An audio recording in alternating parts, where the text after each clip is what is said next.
Yo, guys, we are back.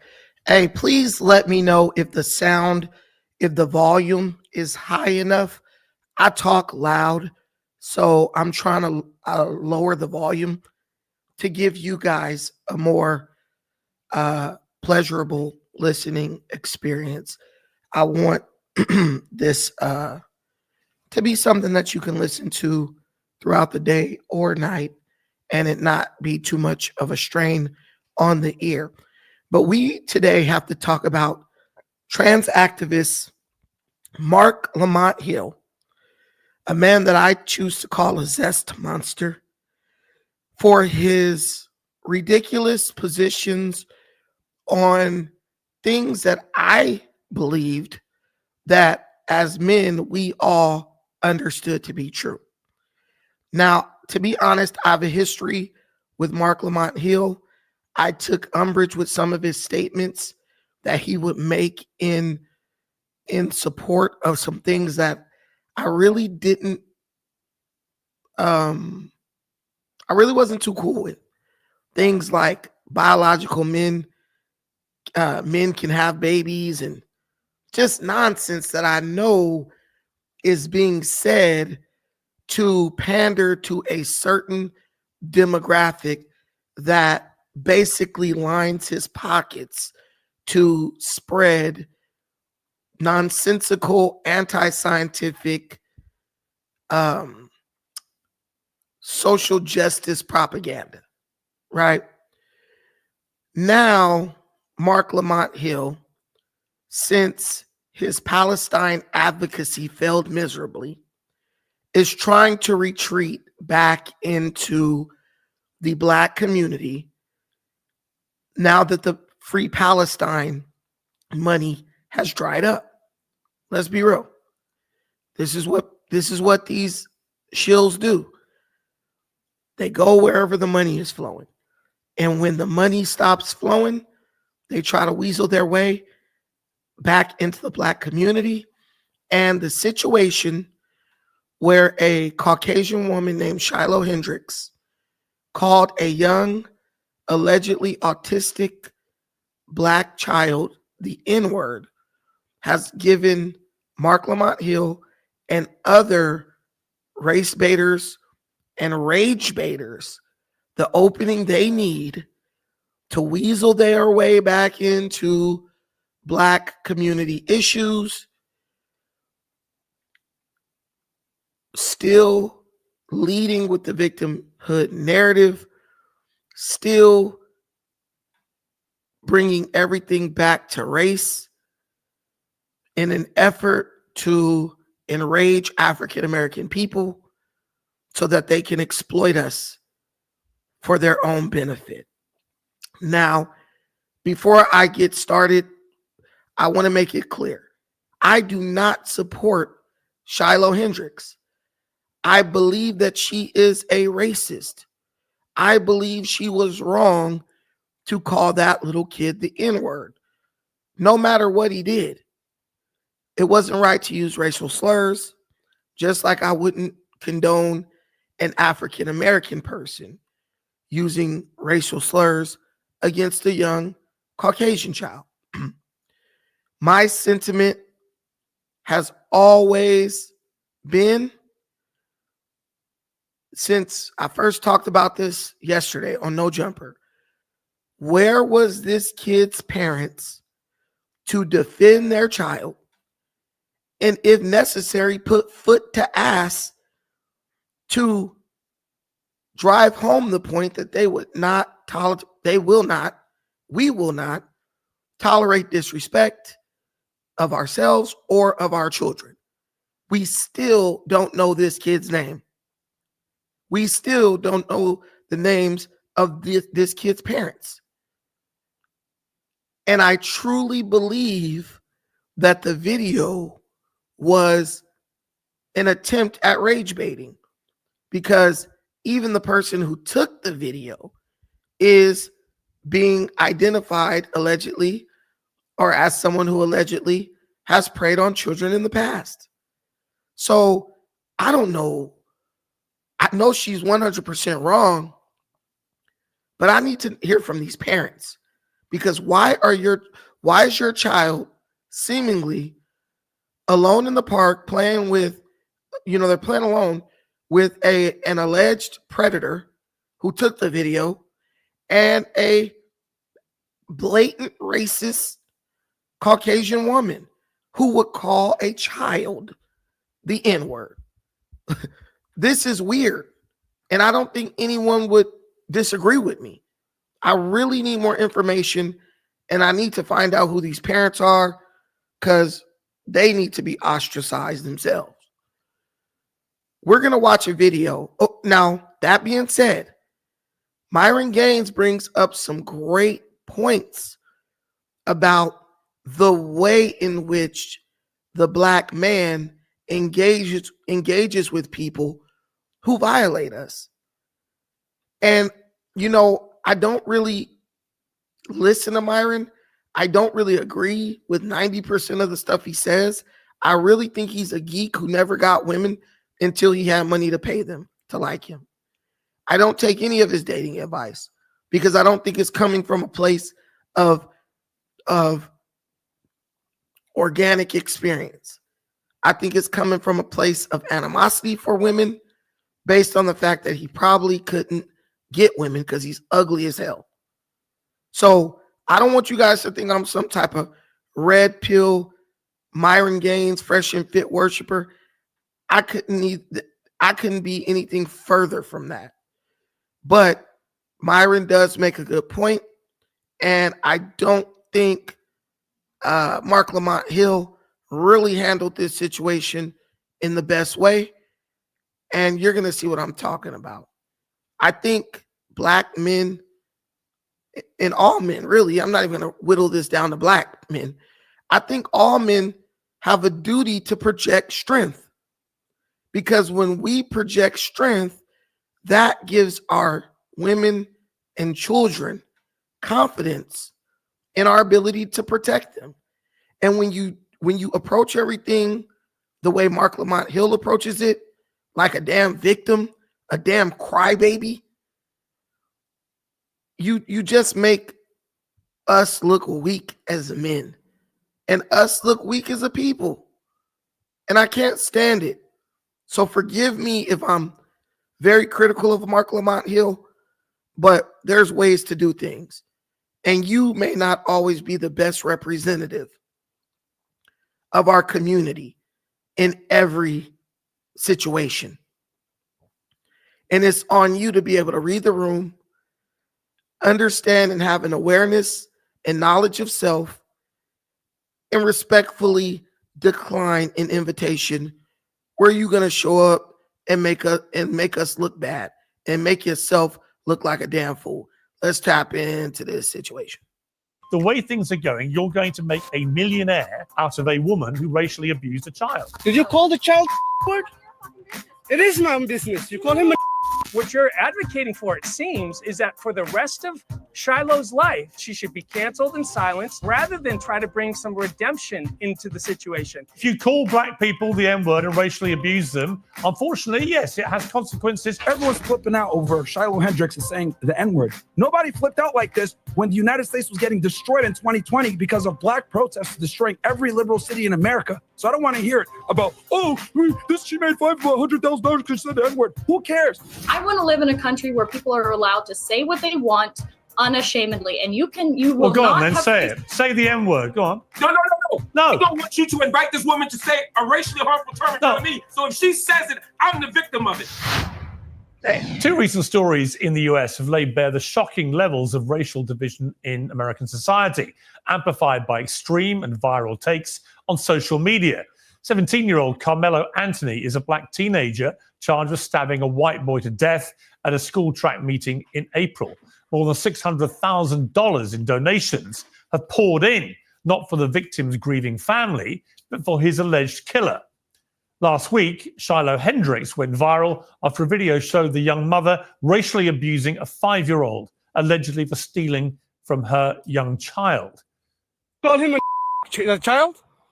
The fuck you talking Did you about? call the child word? None of your fucking business. It is my own business. You call him a Okay, why don't you have the boss to say it right now again?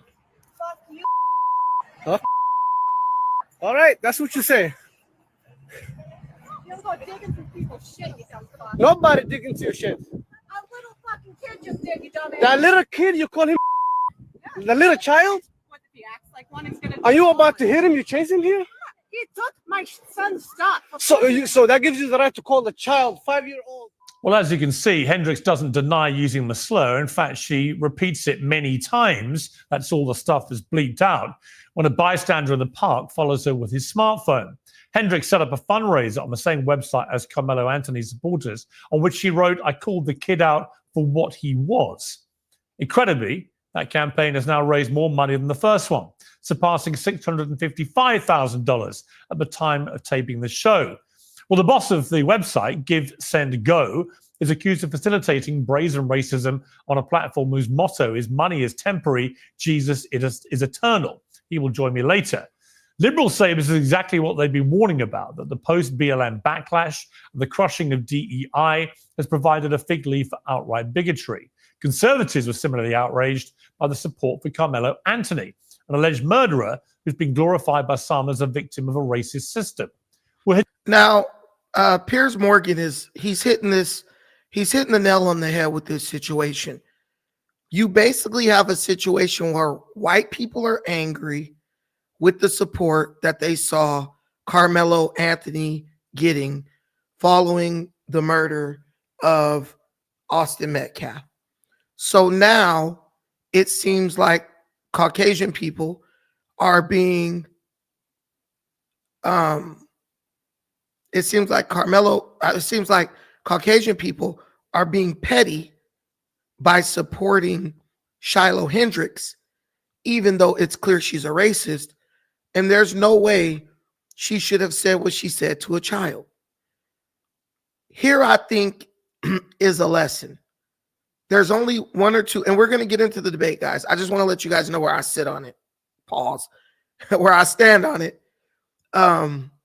So you guys can kind of know where I'm coming from.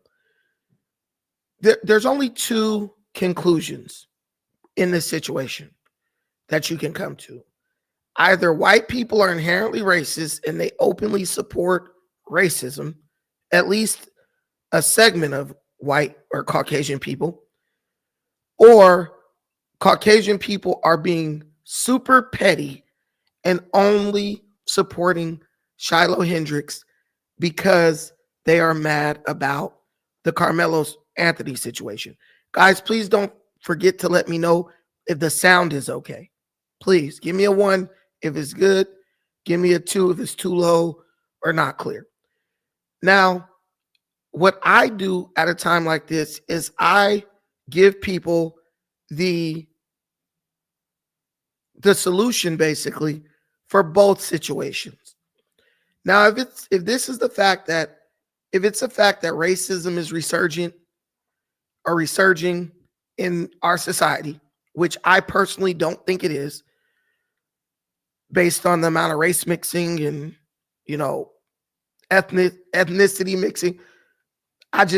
You see all these little mixed babies running around. I don't think ain't nobody gonna come out and be like, racism is back. That would be ignorant. But let's say that it is. Well, then African Americans need to have some situational awareness and be even more vigilant when it comes to protecting our children, protecting ourselves, and working within the political apparatus to make sure that we are in a position where we are always able to meet racism head on and deal with it in a legal way, and be prepared to deal with it in an illegal way if that's what we got to do. I ain't telling nobody to lay down while the Klan drag them out their house and string them up because it's against the law to put somebody in the dirt. The old saying, as Lil Wayne said, I'd rather be judged by 12 than carried by 6. And I would have been totally cool with that boy's parent, especially if she was a female, confronting that lady and telling her, you got something to say to my kid, say it to me. If you so tough.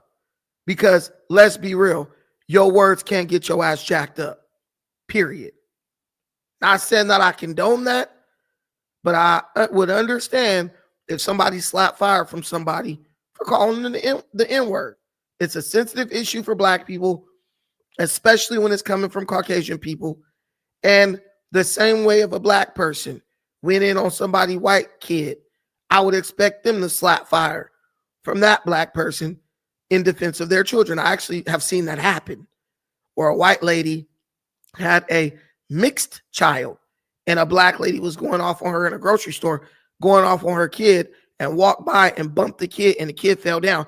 That white woman got on her and didn't nobody move a muscle because they knew, yo, that's a violation.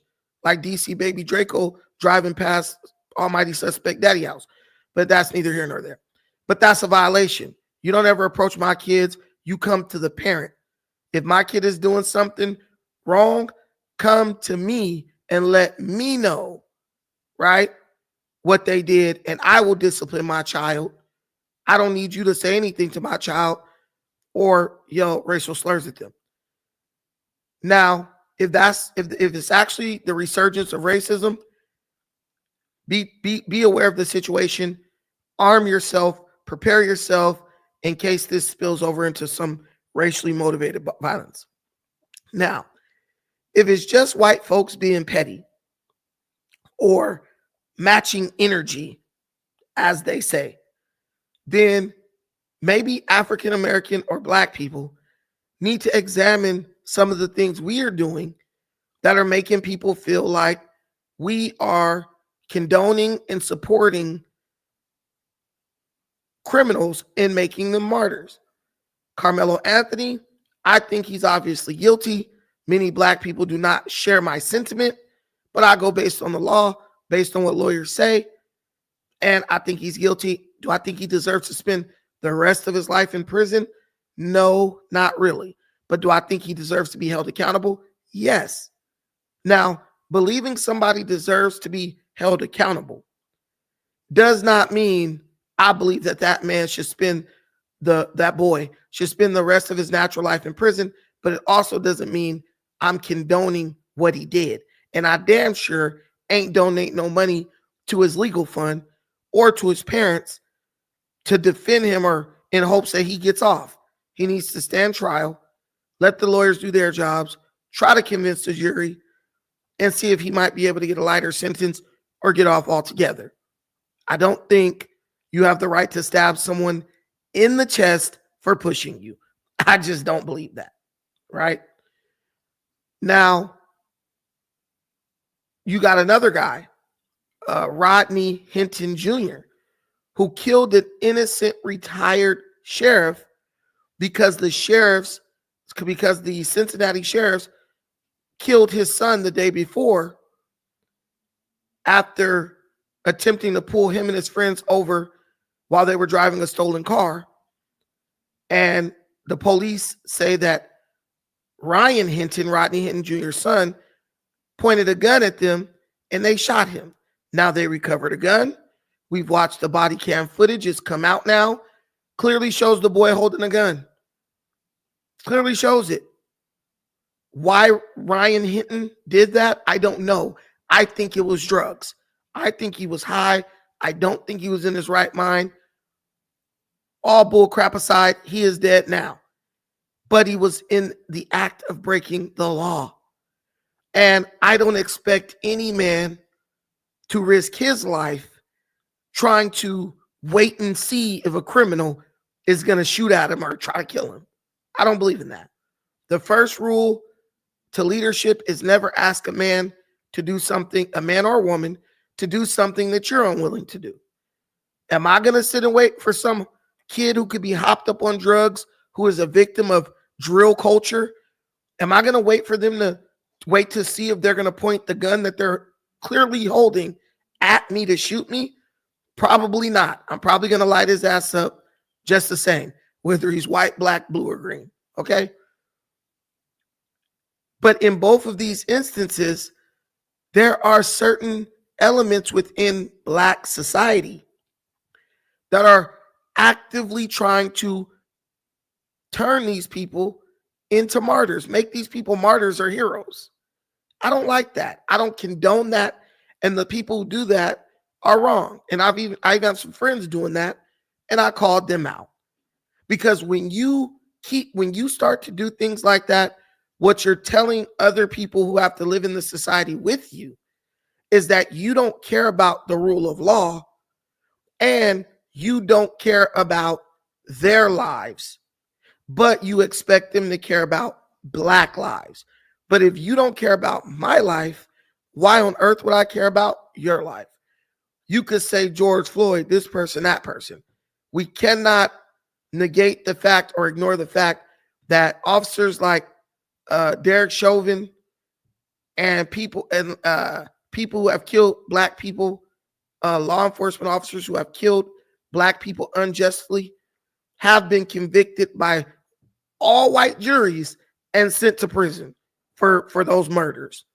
So we know that there's at least a segment of white society that does value Black life and values all life. But when you make it clear or you do things that make it look like you don't value white life, you will find your allies turning against you because they'll say, well, they don't care about us, even though I cared about them. And they will politely bow out, and they might be so enraged that they turn against you, like a person who gets hurt by their church or gets hurt by their family, and they become a agent operating against their own church or against their own family or against religion. It's the same dynamic. People get hurt. Sympathetic, empathetic people are very sensitive. And when someone is very emotional, that emotion can go one way or another one. But the old saying stands true. Hurt people hurt people. So they could love you and care about you and admire you and believe in you. But if you hurt them, there's a good chance that they're going to get so hurt that they could turn around and now they're trying to hurt you. And I believe that that's what's going on here. I believe white people are hurt by the fact that there are Black people literally celebrating the death of a white teenager. And they're now saying, F these Black people. If they're going to do that, then this is what we're going to do. And they're starting to question whether or not, or the legitimacy of this dynamic that exists within our society, where white people kind of have to walk on eggshells and accept a certain level of criticism or a certain level of abuse, really, from Black people and other minorities because of the sins of the past, the sins of their forefathers.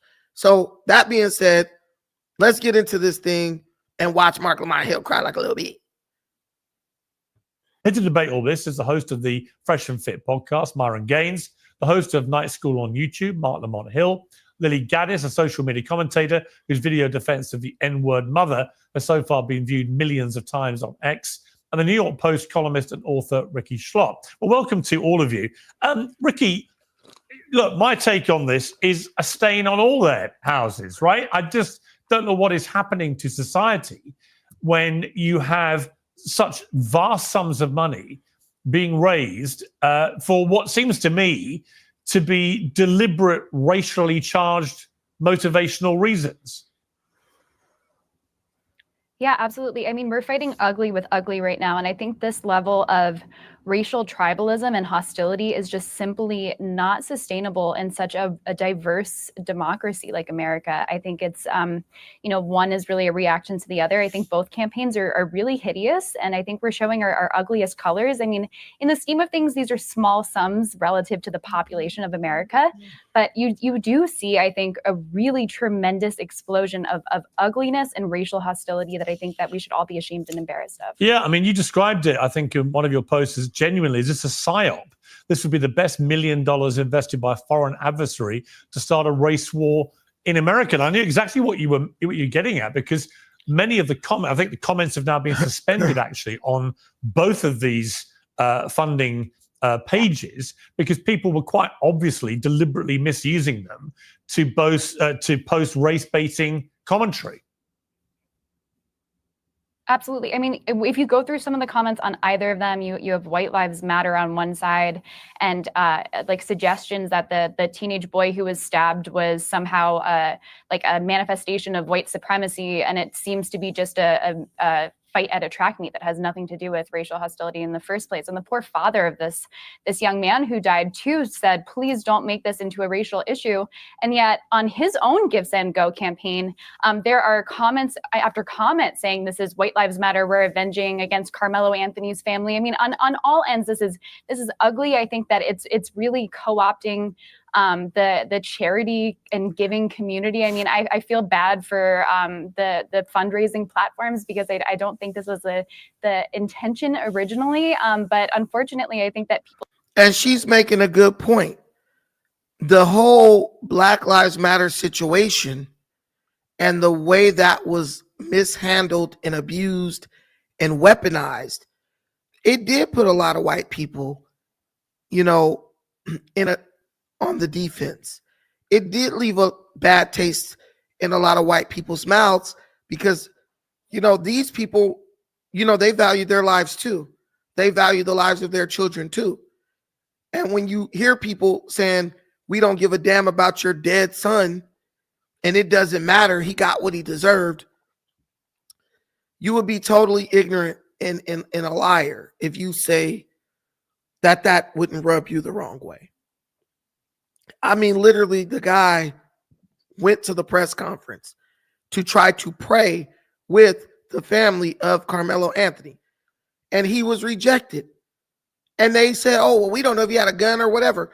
But the reason he was rejected was because the ignorant criminal who was chosen to be the advocate for Carmelo Anthony knows that if you show any type of unity with someone of another race, it greatly diminishes their ability to profit from the situation by race baiting.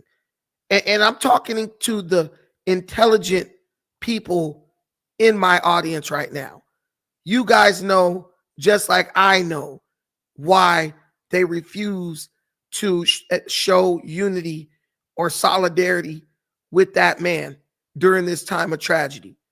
Because they know there ain't no money in unity. There's more money in race baiting and showing animosity.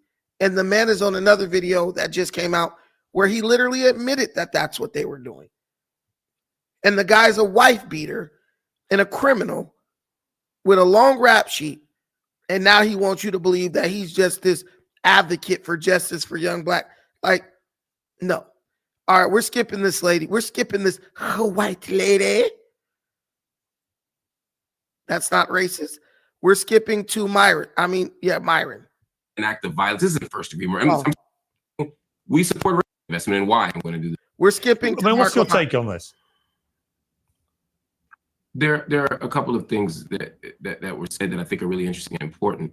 One, there is an outside audience of people who are watching all of this and opportunistically using it for their own agendas and projects. I have an investment in believing X, so I'm going to jump in the comments of this GoFundMe, etc. I have an investment in Y. I'm going to do the same thing. But what I don't want to do is compare these two things as if they're opposite sides of the same coin. For me, the intention of the campaign matters.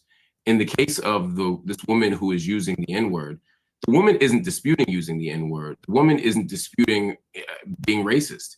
And the comments that are being left on the site before they were suspended and the attitudes behind it weren't saying she's being railroaded, she's being misrepresented. They were simply saying, we support racism. And I think that's disgusting, no matter who's doing it.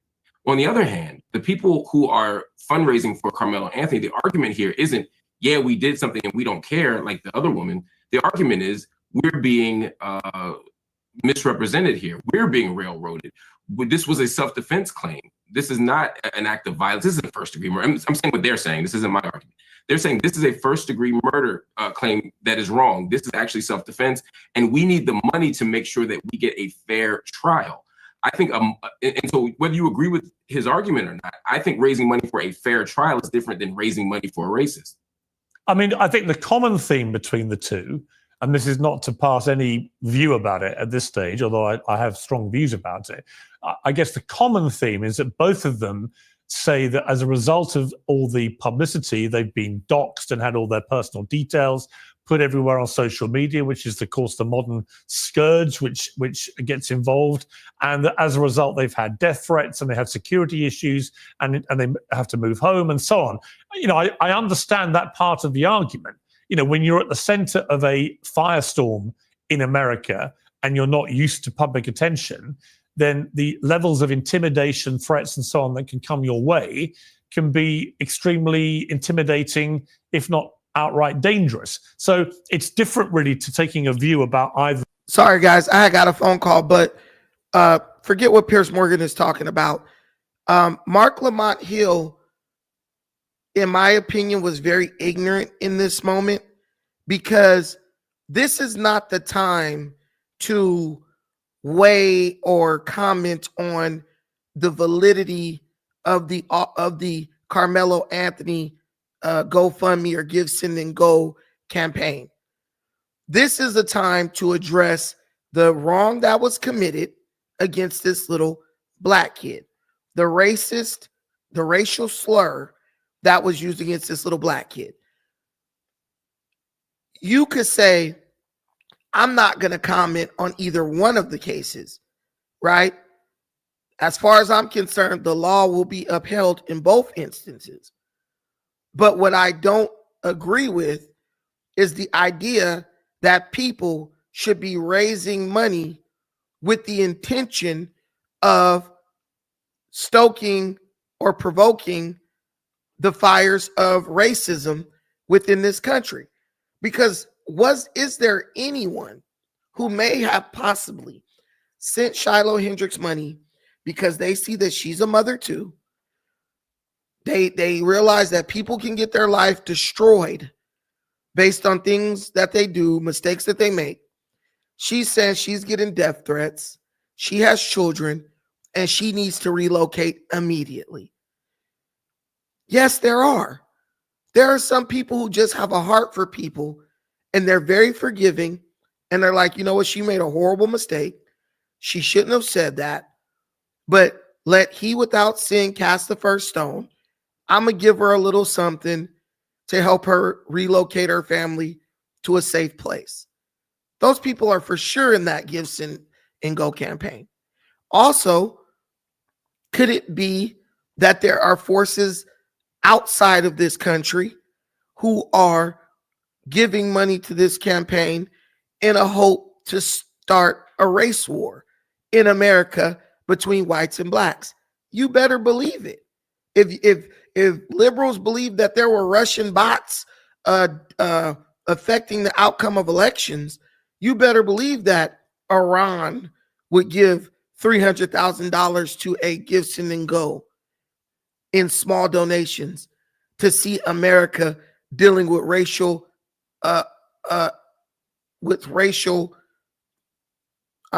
upheaval or racial strife, just so they'll have something to talk about. Look, America claims to be the land of freedom and unity and all this mess. Look at the whites and the blacks are back fighting again. They would love to do that. CCP, all that. But what I'm saying is we can call out the people who are giving for racist reasons and who are racially motivated while not alienating people who maybe just feel sorry for the lady, maybe just don't want to see the lady's life destroyed. Or, you know, there are some people who just give to everything. I'm going to be real with you. Do you know there were people in California who invited Kamala Harris in to California and donated her millions of dollars, and then the very next week invited Donald Trump and donated him millions of dollars? Did you know that? The same people. And when they interviewed him, they said, you know what? We just give to support both candidates. We give them the equal amount of money just because we want to see, you know, the outcome and we want it to be competitive. There are probably people who gave to Carmelo Anthony, who gave to Shiloh Hendrix. Because many people just want to feel like they're a part of something, like they're a part of history. Wow, she's raising $600,000. And you guys know this. People love giving people money with money. People love giving people who have money, money.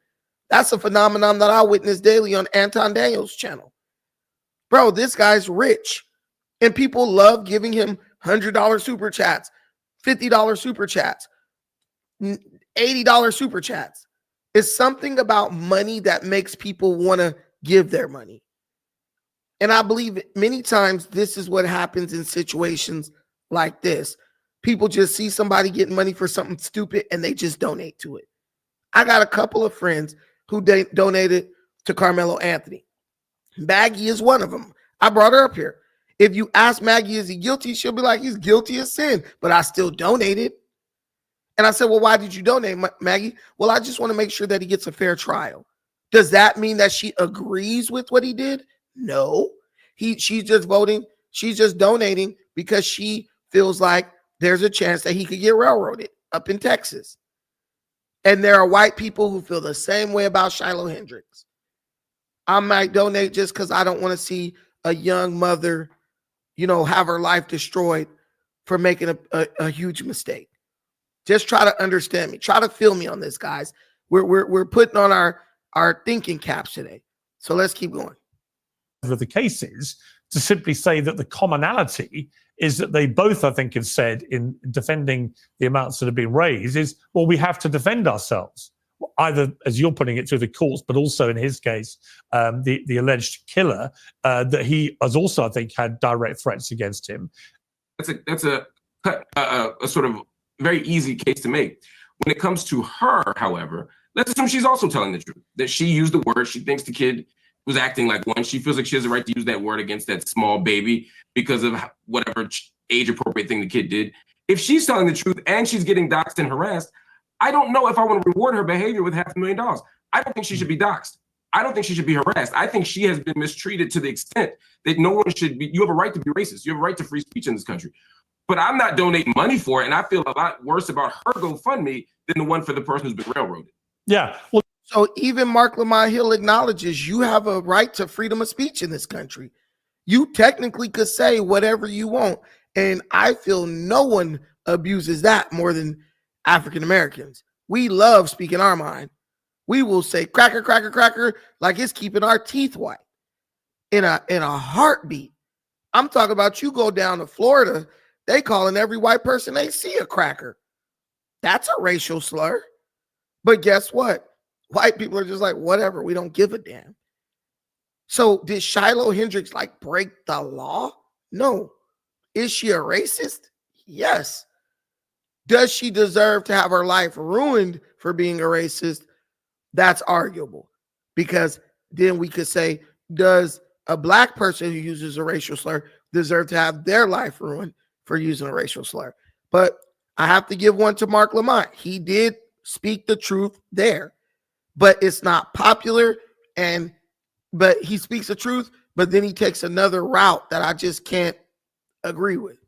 Well, Lily Gaddis, you posted a defense of Shiloh on X. It's been viewed 2.5 million times, in which it was entitled, "White People Are Finally Fighting Back. Stand with Shiloh Hendrix." What did you mean by that? Tax day has passed, but for millions of Americans, that's where the trouble begins. The IRS is now ramping up enforcement for those who miss the age to be free. Here's the thing. White people have been under attack for years. It's been systematic racism. As much as Black people and people of color want to talk about systematic racism in the United States, it's quite the opposite. They get preferential treatment when it comes to getting a job, when it comes to getting into colleges. White people, on the other hand, have been getting attacked relentlessly. Look at 2016 and BLM and all the riots. We just had to sit back and watch people burn down our cities and do nothing about it. So the way to fight back against essentially this anti-white hatred that's been systemically, ingrained in U.S. society is with white unity. We don't see white unity on hang on. Okay, but hang on. Sorry, just to be clear, this has got nothing to do with anything you just said. This is a disgusting racist woman who repeatedly spews the M-word, first at a young child, and then And I think Piers Morgan is being very dismissive and he's being very ignorant. You're going to tell her that this has nothing to do with that when, for as long as I can remember, if a white person called a black person the N-word, there were other white people who were ready to fight that person damn near before the black person was ready to fight the person. I think it has a lot to do with what happened in 2020. And it has a lot to do with the breakdown in our criminal justice system and the fact that we have certain politicians or political elements within our society that basically are promoting and allowing criminal behavior. You know how many white people lost their businesses during the BLM riots? You know how many white people had to look and see black people destroy their businesses? I'm sorry, guys, but we live in the real world. That would stir up a little racism in anybody. Because I know if a white person burned my business down, they're going to be every cracker in the book, and I'm going to be ready to kick some ass. So there's a lot of Caucasian people who feel like the government has betrayed them or abandoned them in the name of bringing in the minority vote, right? I mean, you can't tell somebody how to feel. I don't have to agree with what they're saying, but I can't tell them not to feel that way. Because I know when my family's business got burned down during the 2020 George Floyd riots, I was mad at black people for a while. I was like, dude, these N-words always, why they got to destroy a black-owned business? That's what I thought. Why would they do that? Why would someone do, how is destroying a martial arts academy helping you fight against racism, especially when at the time when they did it, Derek Chauvin was in jail, about to go on trial. It did make me mad. Now, when I say the N-word, I'm talking about some people that's like me, so it ain't racially motivated. But I do understand how somebody could be enraged when their livelihood is destroyed and it looks like the government or the political elements within your city sat back and let it happen. It, you know, like even in my city, Long Beach, bro, I was so pissed off. And guys, bear with me, because this is a real sensitive issue for me. Because my family's martial arts studio was there for over 40 years. Okay. When they was burning down the black-owned businesses, the banana pudding shop, black lady owns it.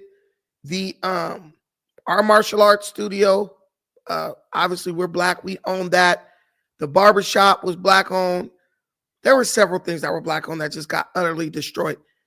Do you know that they didn't call the National Guard in until they got close to the Nike store, H&M, Forever 21, Buffalo Wild, Hooters, Famous Dave's, and all those corporate owned things?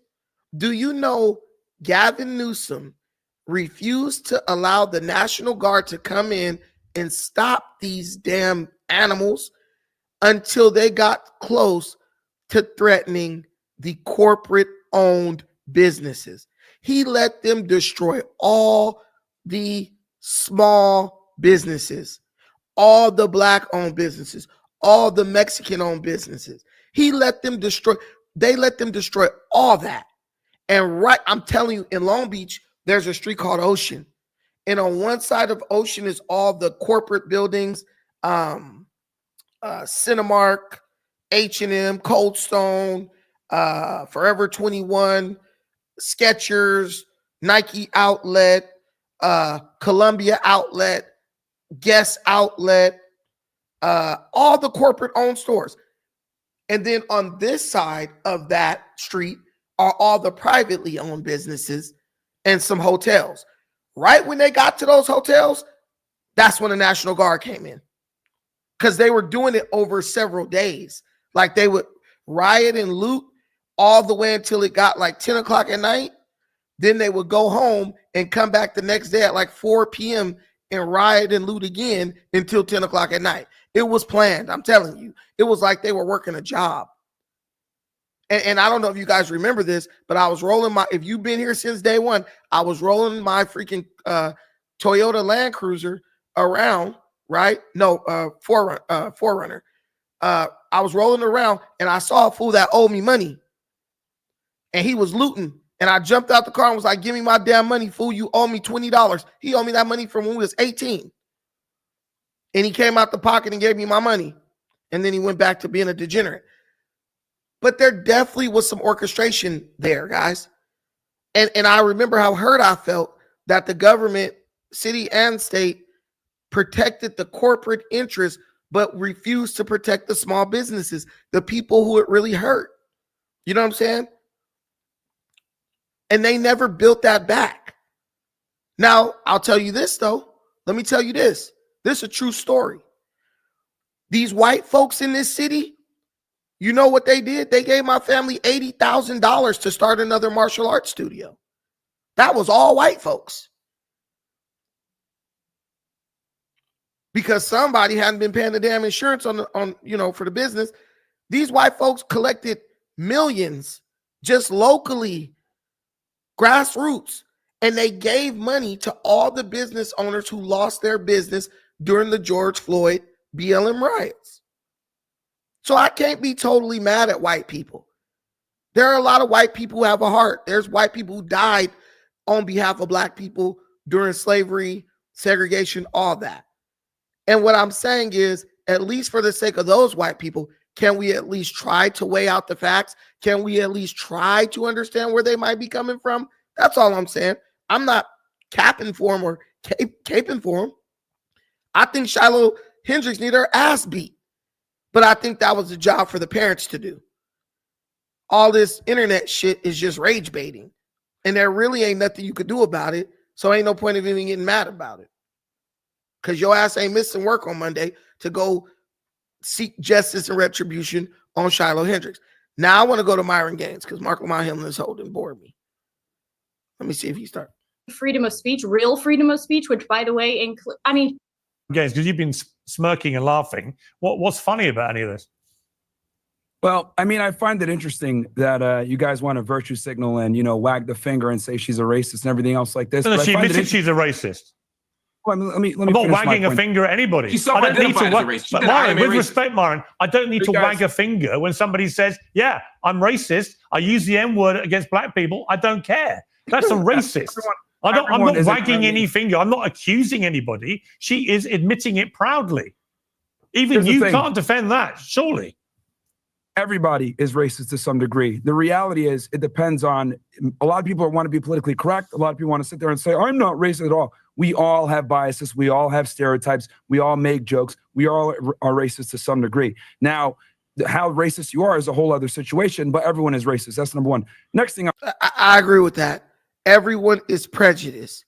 I wouldn't say everyone is racist, but everyone has their prejudices and they're entitled to them.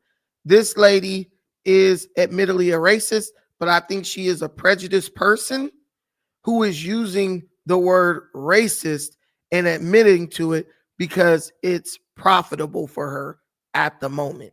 That's what I believe. I want to say, see, I think this Shiloh Hendrix and Metcalf situation is a microcosm of a much bigger problem. And that bigger problem is what I call systemic organization. And what I mean by this is for decades, we've had black people literally running around with black supremacy, committing crimes, not getting accountability for their actions, and then they blame the system for it. For example, George Floyd, criminal. Ferguson, criminals. Freddie Gray, criminal.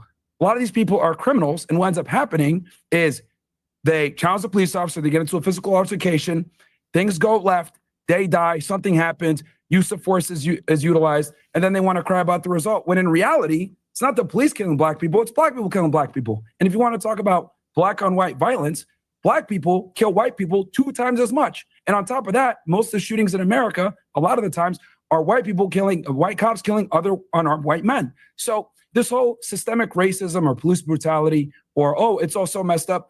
The reality is this. Black people have been able to get away with a ridiculous amount of privilege in America for a very long time. They're able to be racist with impunity. They're able to call white people crackers without being challenged back. And quite frankly, white America's had enough of it, and the chickens have come to roost. Now, look, am I saying that's awesome? Am I saying that's great? No, but for literally the better part of almost 2 decades since the Obama era, we've had to have BLM and liberalism shoved down our throats, and quite frankly, we're all tired of it. Right, but just to be clear, you would have no problem with one member of this panel openly saying she uses the N-word at black people with impunity and is proud of being a racist. You have no problem with that?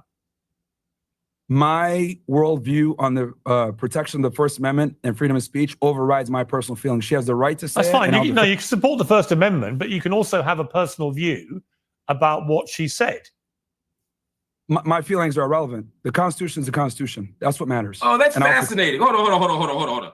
So when it comes to chastising Black Americans about their behavior, about calling white people crackers, as you say, about their moral claims, about the racist system, you can levy a judgment against Black Americans for all the things they do. But when it comes to this woman saying the N-word, and this other woman endorsing it and saying that she herself uses the N-word, now all of a sudden we can only talk about the Constitution and the legal right. We can't offer any moral judgment against it. That's disingenuous. And it's as the only Black American up here, that's quite frustrating to hear. If you Well, here's the thing.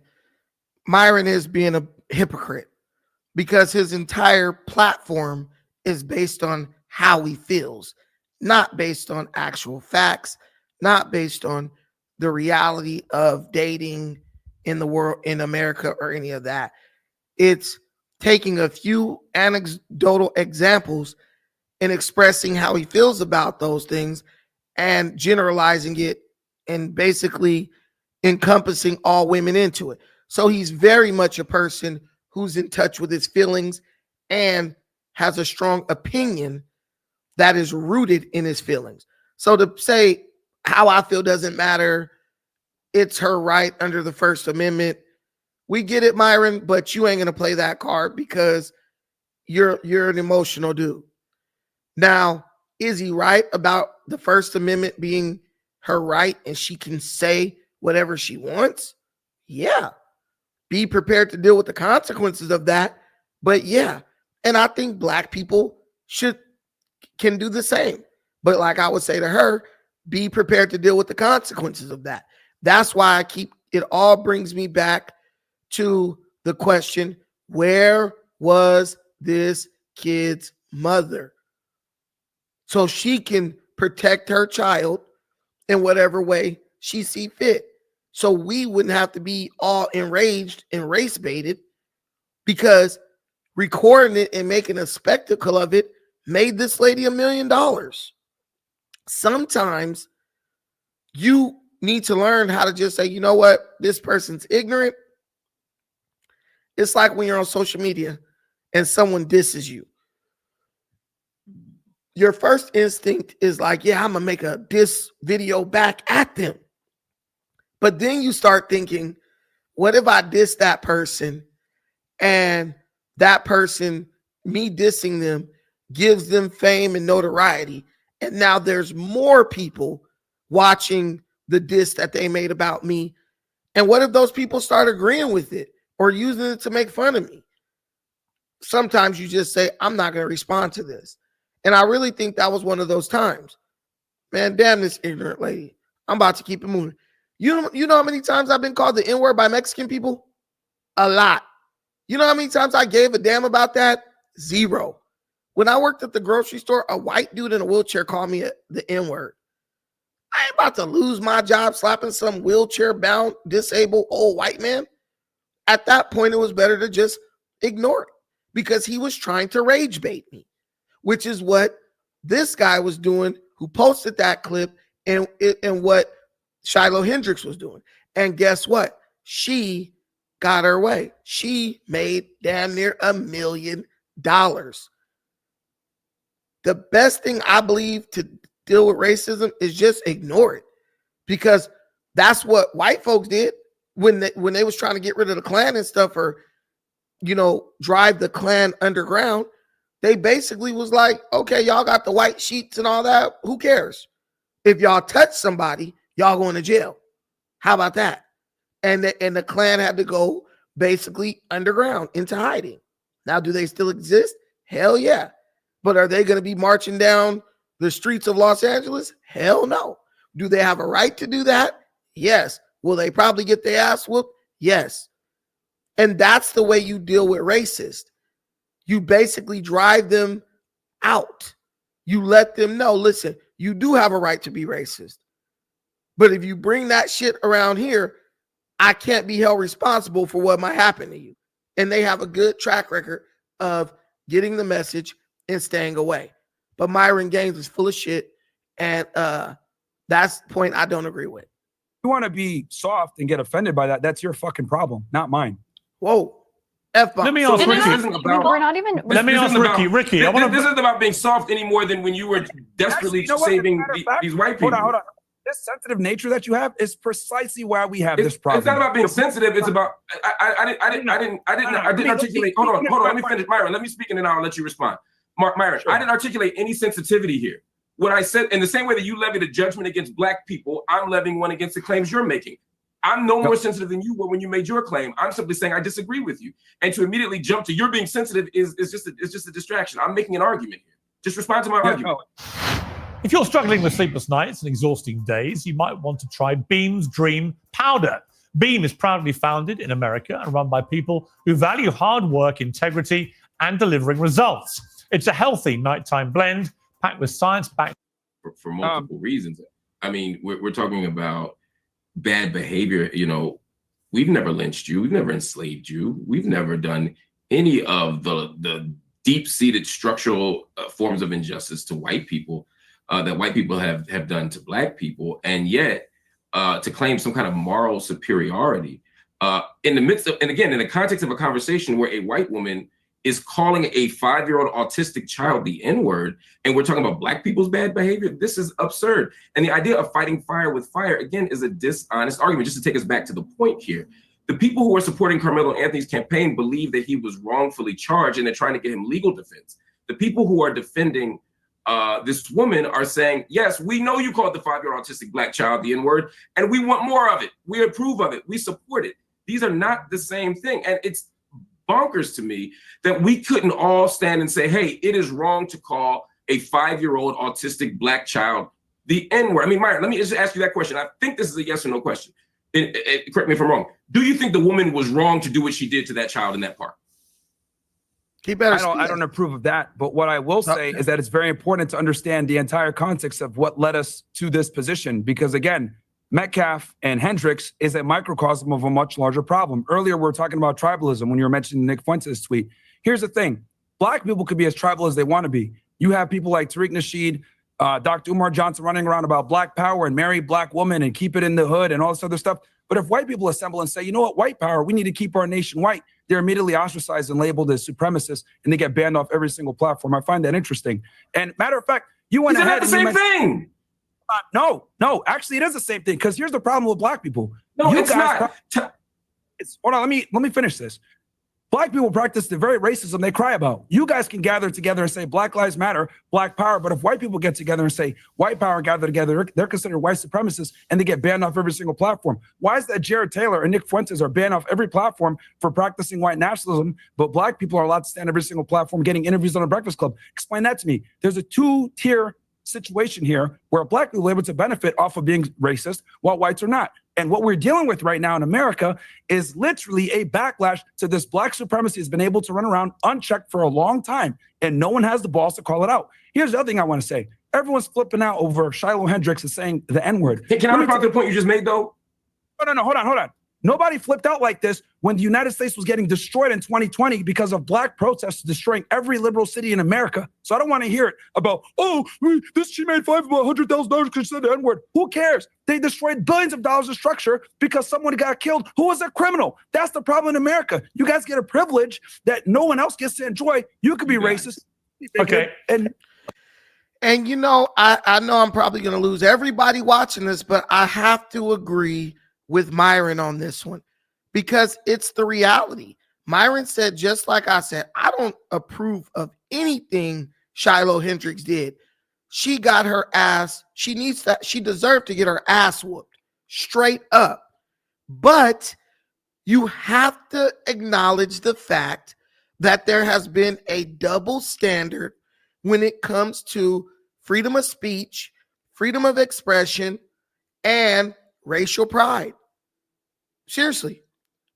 And I know this because when I was on No Jumper yesterday, they kept telling me, oh, you're a racist.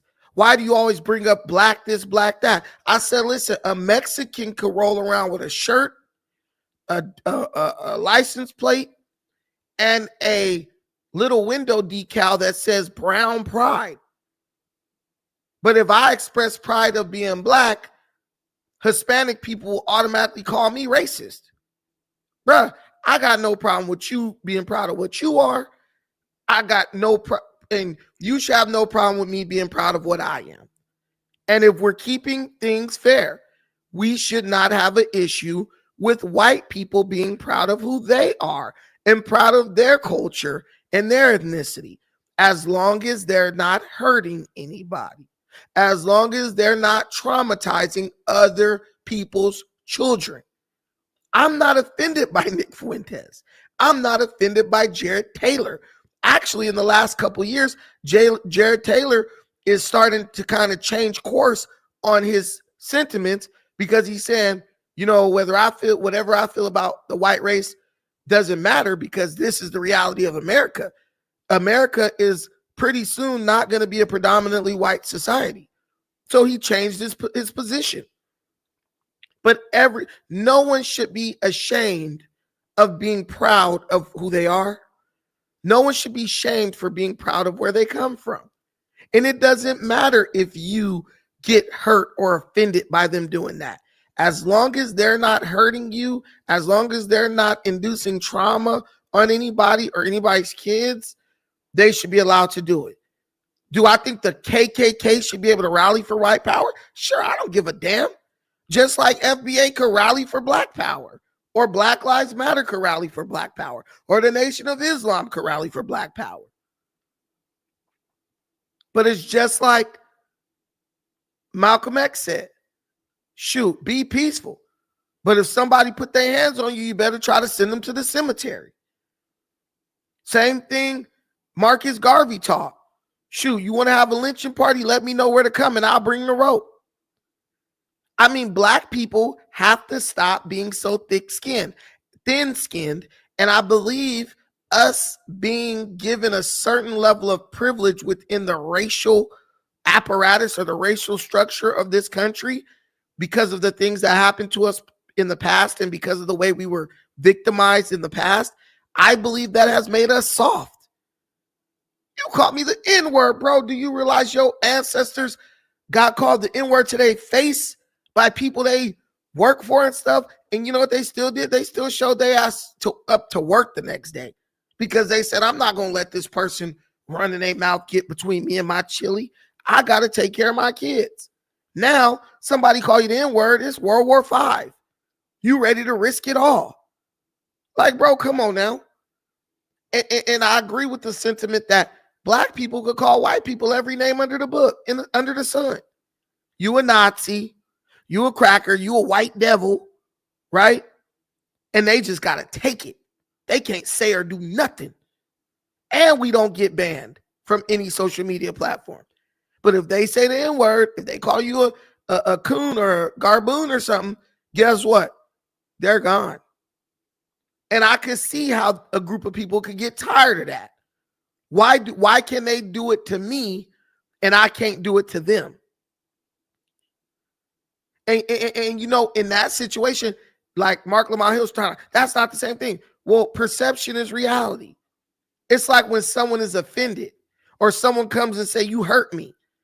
It don't matter what you think. It's about the way they feel. Because the way they feel is going to dictate their actions. And the way they feel is going to dictate how they move forward. So what I think is, how about we just cut all the crap with all the racial slurs? We stop calling them whatever we call them. They stop calling us whatever they call us. And bigger than that, why don't we stop calling each other those names if they're so offensive and we're so up in arms about it? Let's just get rid of it altogether. Let's voluntarily decide or choose to put down all the racially charged language. So when we trip off of somebody saying the N-word, everyone will get on our side like, yeah, we agreed a long time ago as a society not to do that. And people for centuries have made these type of unwritten social contracts, right? It's like in some states, marrying a 16-year-old girl is legal, but we've all kind of agreed based on an unwritten rule that you still a pedophile, even if it is legal. That's what we need to start doing. We need to start writing new social contracts. This is cool, but that's not cool. And it don't matter what the law say. It's like the law say you can't hit your kids, but you still whoop your kids' ass because you understand that's the discipline that they need at that moment. It's an unwritten rule, but you still gonna whoop your kids' ass. Or like they might say technically it's illegal to do that, but even a police officer would be like, you gotta do what you gotta do, right?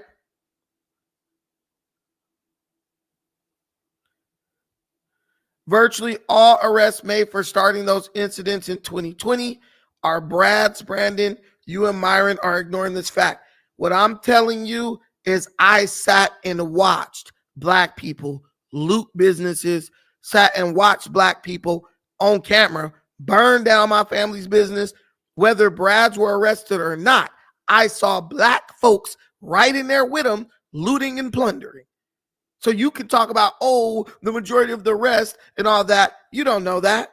You don't know that. You're just saying that. Pull up and if it is, well, obviously white people run Antifa. The majority of liberals are white. There's more white people than anybody in this country. So yeah, the majority is going to be white. But what I'm telling you is Black people allow themselves to get swept up in this nonsense when we should be smarter than that. Because I know it was white people running those riots, but Black people were left holding the bag.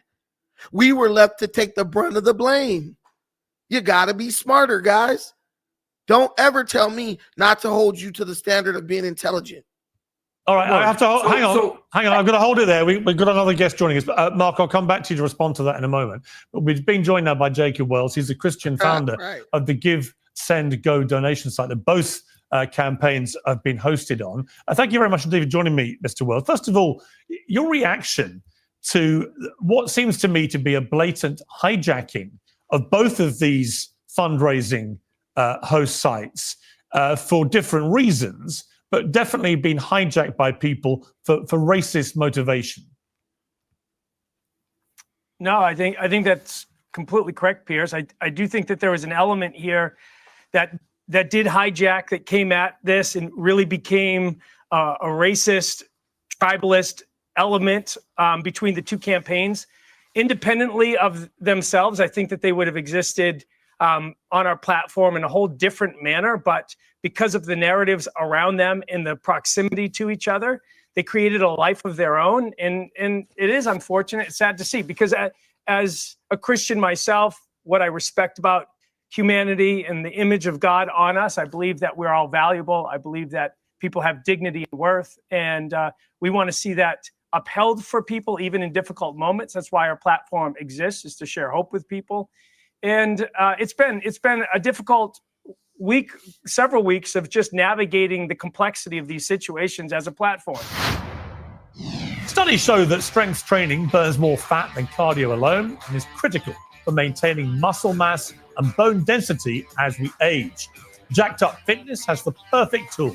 The Jacked Up Power Rack Pro is the ultimate all-in-one home gym system.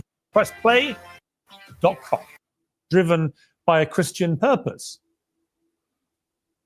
Well, that's a fascinating question.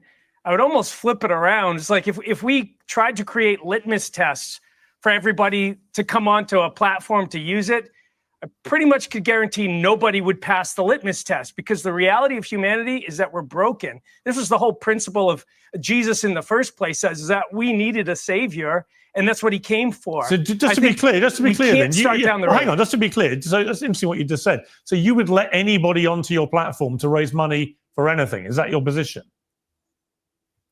No, the position is that there are laws that define what is legal and what isn't legal. And we adhere to the laws as the framework for what is and isn't allowed. But inciting racial as a hatred is a platform. crime, right? Inciting racial hatred is a crime? Yeah. Where? You don't think it's a crime? In the U.S.? Yeah, it is. I've never seen that as a law on the books, but it is. That was part of the reason. I'm not even American, and I know it's a law on the books. You're not allowed to incite racial hatred or violence against ethnic groups based on their ethnicity. What could be a more glaring example than someone on camera calling black people the N-word? Violence and words are two different things, and we do make a distinction of that in America. They are very clearly different things. I don't know of any law. I'd be happy for you to inform me with what that law is, because I don't know everything. I'm happy to admit that. But as has already been mentioned on the show earlier, there are needs that exist outside of the reality of that moment for Shiloh. I don't condone the behavior. Obviously, we didn't see the actual behavior that was accused in the moment. What we saw was the aftermath of a kind of baited moment. Yeah, but she carries on using the N-word to a black person with impunity. That's a racist. Yeah, well, she might have some racial elements. I don't know. I don't know Shiloh some personally. Racial elements. She uses the N-word repeatedly to a black man, and she doesn't deny having just used it to a 5-year-old black child. I'm not sure what more evidence you need. The thing is, Pierce is just taking advantage of the fact that this guy's an absolute idiot. She was not inciting racial hatred. She was calling a young child a derogatory racial slur. She wasn't like, let's kill this little N-word. That's inciting racial hatred. She wasn't doing that. And it's stupid to even try to make it seem like she was doing that. I just put a poll in the comments. Are you affected? Or wait, what did I write? Right. My poll is, okay, would you care if a white person called you the N-word? Yes or no? Right now we are 50-50.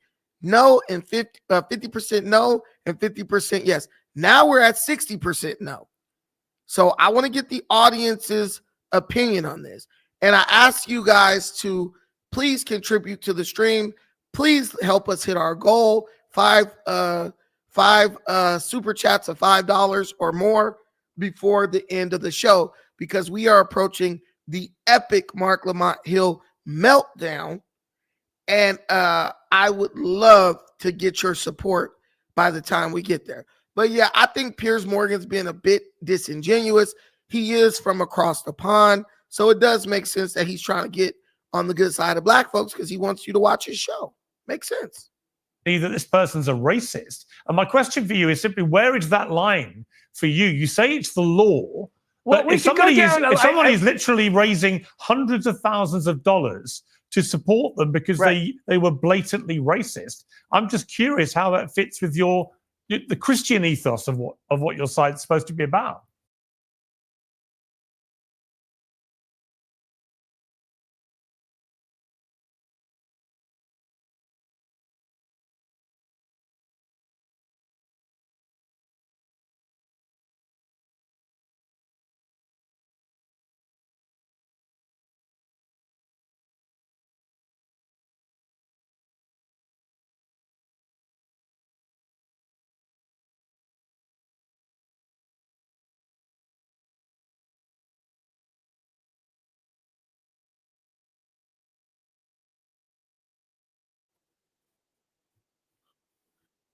Oh, shoot, guys, I was on mute. Okay, so what I just said was, no, it didn't freeze.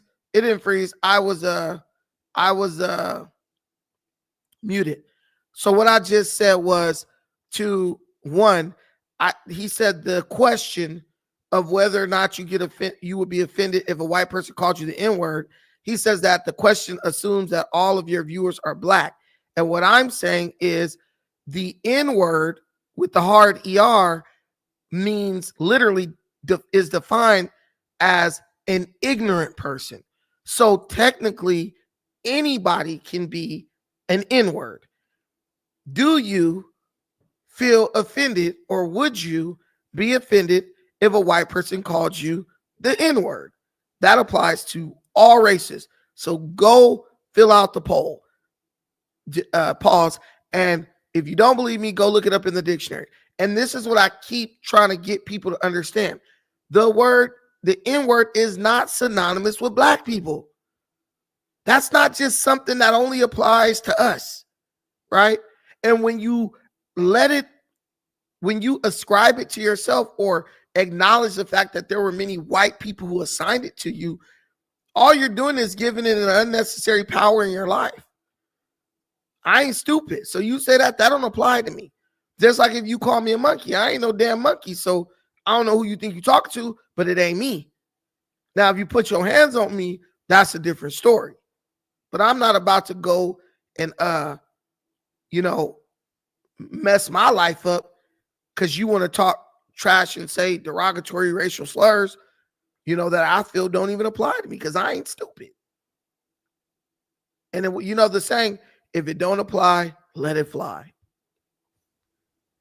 Well, it fits actually very well because we can, like I started to say, we don't operate on a litmus test of your past behaviors as far as the services that you get to provide. The moment that you start walking down the narrative that we're not going to provide you electricity, water, because we don't like you.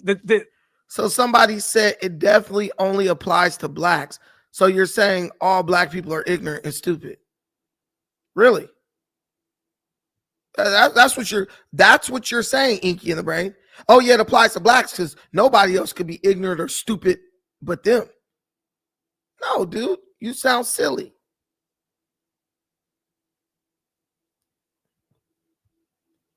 I get called the N-word when a white male doesn't agree with me on a topic, right? But really, he's the N-word for trying to call you the N-word. It was used to dehumanize and oppress black people. I don't know how a word can oppress you, but okay.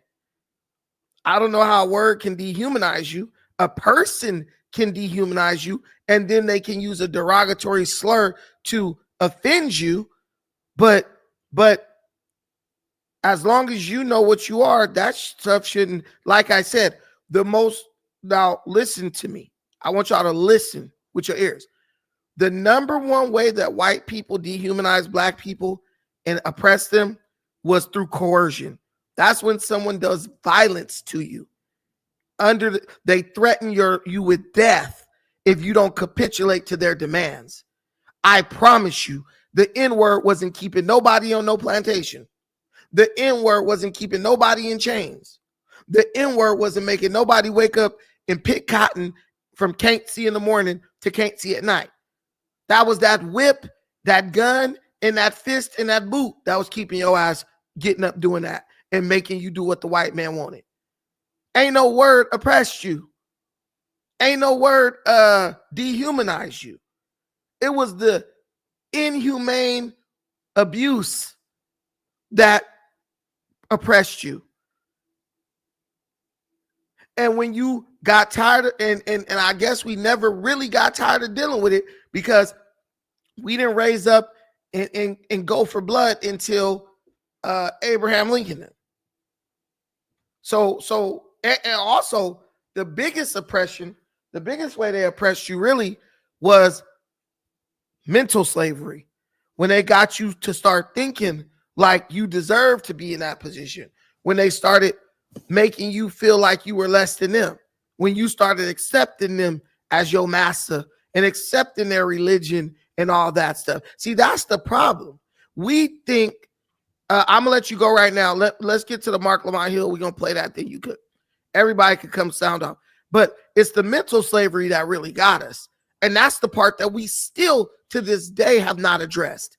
Because it's easier to just try to nitpick white people over you use this word or you did that. No. You need to get in that brain, get in your head where they got you mentally in a vice, in a chain mentally. Because a lot of y'all are still mentally enslaved and don't want to do nothing about it. Still sitting up in the church, still praying to white Jesus, still doing all that stuff. This ain't got nothing on that mental slavery that they got on you. And you need to address it instead of trying to make people think that you are so offended by her saying the N-word. Nobody give a damn about that. There's no way you can hear the N-word as much as we have in our lifetime and still be offended. We need to focus on that mental slavery, but we don't want to have that discussion because that discussion requires change on our part. Let's go back to the panel there. I mean, Ricky, it seemed to me a lot of inconsistencies in Mr. Wells's position, not least the donning of the Christian hat when it suits them. But instinct, like we are literally designed to want to be in communities and want to be a part of a set of community because it ensures our survival. It's been that way since the beginning of time. So the thing is that people are typically going to align with people that share similar features. And that's why we have the tribalism we have going on right now. So the problem is it's not going to go anywhere. I think the problem is that we've had this penting up for literally decades, and this has been a response to it. You have people that are coming out and supporting someone who you guys might deem as a terrible racist, but I think it's also very important to understand how we got here, because if we're going to look at the smaller problem, we can't look at the bigger problem. And it's what I said before, unchecked systemic. All right, Marc Lamont Hill, your last words on this. This repeated use of the word, I think, first of all, I want to just register that as offensive, particularly as someone who doesn't identify as a member of that community and who is not, right? I think that's incredibly I'm the definition of African-American. I'm the definition of African-American. And troublesome. And to as a Sudanese American or an outsider who's using African-American in a very technical term, the same way that Elon Musk is an African-American, I think it is a bit disingenuous. But the bigger issue here, I think, is that, you know, this idea of equating of one side to the other side often loses track of this issue of power. To use his example, when Black people stand up and say, hey, let's build our own stuff. Hey, let's have a Black. See, Marc Lamont Hill, he can't help but be a racist, right? He in a xenophobe. That was the worst thing bro could have said, because that totally negated his whole argument before. Black people want to be a part of this country and all that stuff, but you calling somebody an outsider. How you gonna call for unity, but you want to discriminate against Myron? See, this is the problem. This is why people are starting to realize, hey, wait a minute, these Black people are very hypocritical. They don't mean any of this shit they saying. They're just using this as a weapon against us. I'm telling you, it's like a white person it's like a white person who's a racist calling me the N-word, and then I call them a Nazi or a cracker, and they're like, how dare you call me that? Like, no, dude, Marc Lamont Hill is just as hateful as this lady right here, Shiloh. He's just smart enough not to express it openly. And he pulled the biggest coon move ever. He act like a bitch when it came to her saying what she's gonna say right now. He acts like a hoe. But when it comes to going at Myron, he's just like Tariq Nasheed. He suddenly finds a backbone.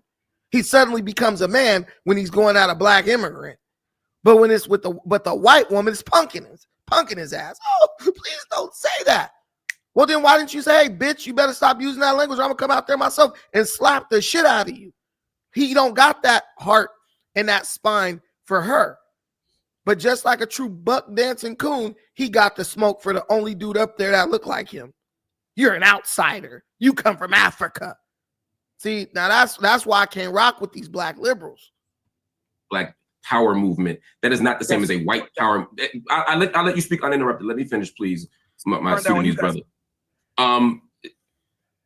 So when a Black person says, hey, let's preserve our culture, I have no problem with Italians or Irish people or anyone else saying let's preserve our culture.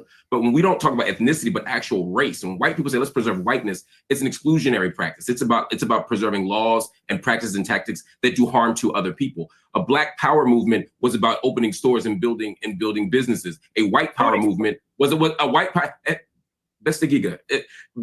white power movement was about something very, very, very, very different. A white power movement included lynchings and included Ku Klux Klan, etc. So let's not pretend that these are opposite sides of the same coin. When white people say, let's save our country, and even using the language of our country, when Black people built this thing, when you say that, you're talking about forcing people out of the country. You're talking about laws that discriminate. You're talking about doing harm to people. Let's not pretend these are the same thing, just like these GoFundMe campaigns are not the same thing. I'm okay if everybody gets out of the GoFundMe industrial complex. I'd love that. But let's not pretend that supporting someone for a fair trial is the same thing as supporting a grown white woman berating and calling the N-word to a 5-year-old autistic Black child. And the fact that everyone in here can't be unanimous in condemning that I totally says exactly agree. how they're not the same. I totally agree. I'm going to. Yeah, but this guy supports Hamas and them kidnapping a bunch of Jewish kids and doing all types of stuff to them. This guy is a fraud, Marc Lamont Hill. He's a fraud. He was out here criticizing the people who were taken hostage by Hamas. But all of a sudden you want me to believe that he's so, oh my God, this little Black kid. Mark, we know that you want to get paid. Piers Morgan probably gave you a couple $100 to show up.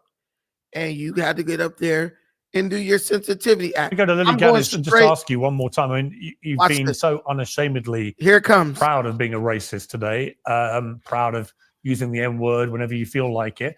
You've had a bit of time to think about this. Is that how you want people to leave this panel debate, with thinking of you as a disgusting racist? I don't really care what people think about me. As long as you care about what people think about you, you have no power and you lose your country. What I care about is freedom of speech. And if you're not allowed to say the most offensive things in this country, you do not have freedom of speech. I don't care what anybody says. So that's the main crux of this situation. That's what I care about with this situation. It is, we have lived for far too long in a country where you can have your life destroyed. And people say, oh, she doesn't need this money. Her life's destroyed, by the way. She'll never be able to get another job. She's got children to have to support.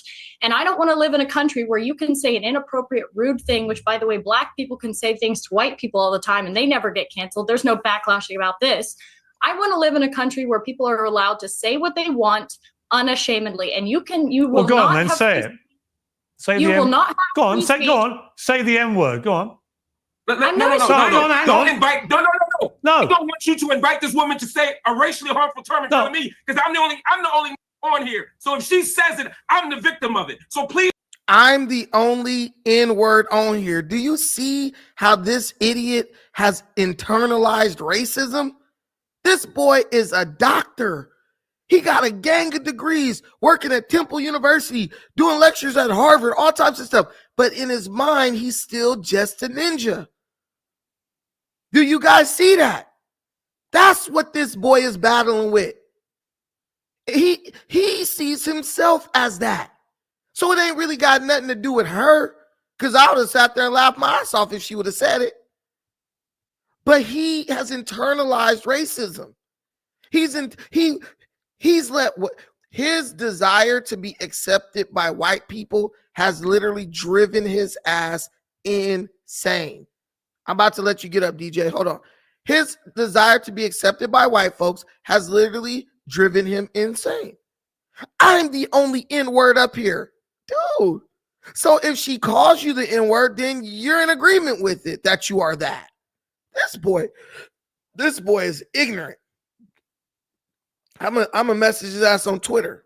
You was an ignorant N-word. No. No.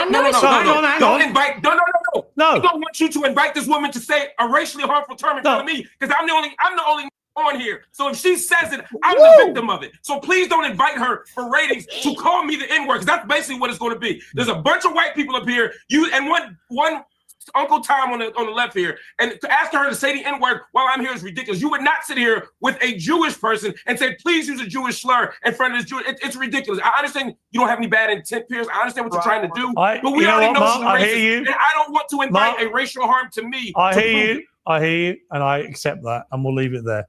Thank you all very much. Guys, he proved it. See, and that's what you're dealing with. These Black folks who be acting all offended over the N-word, they really feel like they're N-words. They really believe that shit. Like, we know we are, but we just don't want you to say it. Still is caught up in that. I told you, it's the mental slavery. It's the mental slavery that really got us real messed up. Someone as intelligent as Marc Lamont Hill just sat on national TV and called himself the N-word and said, I'm the only N-I-G-G-E-R on here. Wow. Fascinating. DJ KM, what's up? What's good with you, Brennan? I'm chilling. Yeah, man. I'm gonna be honest, dude. I'm getting a little disgusted with all of the rhetoric that I'm seeing from Black folks today, man. It just seems that there's so much lack of accountability, lack of awareness as a group. We constantly crying, we constantly bitching and complaining. And it seems like not just white folks, but it seems like there's a lot of other groups out there that are just getting sick of us. I'm sick of seeing this shit, man. Like, I don't know how we can complain so much about how we being the victims, and then we do a lot of the victimizing. I'll give you an example. There's a video that I just saw recently. I don't know if you like see like those videos on YouTube where, you know, it'll be like an interracial couple, black dude and another person, a female from some other country, and then they'll be getting interviewed by somebody within that country. Like, Right. so like for this example, this specific example, it was a video of it was a black dude and a Japanese woman. They were in Japan getting interviewed by a Japanese man, and the Japanese man asked the black guy, you know, like what are some things about Japan that like you see, right? And man, I was blown away at this guy's response, dude. Like it angered me. I just couldn't believe what I was hearing. I was, man, you can't be this fucking stupid. This guy essentially said, first he said that the Japanese yen is weak, and then he goes on to say they're not reproducing fast enough. Japan. He literally said Japan is weak. This man is saying this in front of a Japanese guy in Japan, and like you could see the interviewer's face like just change. Like he was like surprised, and like the black dude is talking and saying this so casually. It almost seemed like the Japanese woman was kind of like, oh shit, you know, and he didn't have a care in the world. And I'm like, man, we can't go on continuing to be so insensitive and just unaware about how we are acting upon others, and then just get so up in arms whenever some act is committed upon us. And I think that people are like slowly just starting to not give a fuck, right? We are becoming essentially the kid at the playground that nobody wants to be around, nobody wants to play with. And it almost seems that we're trying to force the other kids to play with us, but you can't force somebody to like you, right? It doesn't work. Like, you can scream and cry and bitch all you want, but it just doesn't work like that. And it just seems that we've been rubbing not just white folks, but a lot of other groups the wrong way. And of course, nobody is like, you know, it's very, very sensitive topic. Nobody's going to come out and just say this, but I mean, we're all feeling this, man. We're all seeing this. We're all feeling this.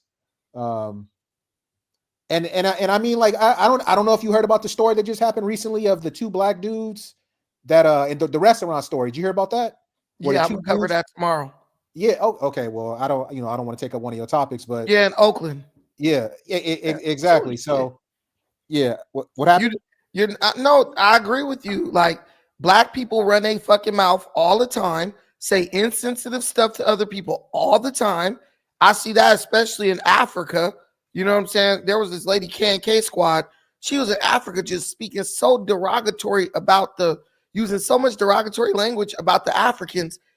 And we feel like we claim we want to inhibit other people's freedom of speech, but we go around saying all types of offensive stuff to everybody. And then when they say something else, oh my God, it's the end of the world.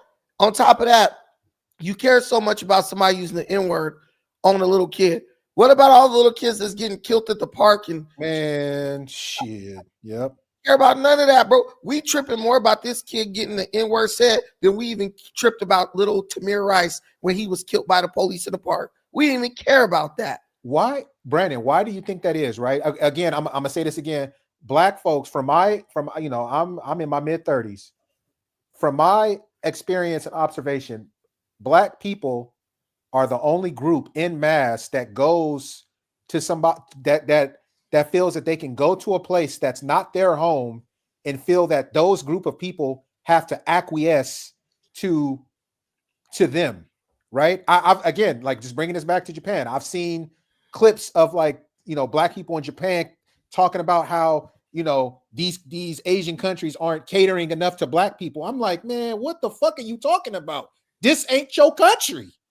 Like, I don't know why we do this. You know, I don't know why we get so up in arms over the use of the N-word. It's like you essentially, I mean, ever since I've been born, it just seems that every time the N-word is dropped, somebody drops that, the person is just, oh my God, World War X. You know what I'm saying? And it just like, we really think we could do violence to people if they say the N-word. But if someone does violence to us for saying something, you know, we're the victim. But you know what? That's black folks. But all I can do is call it out.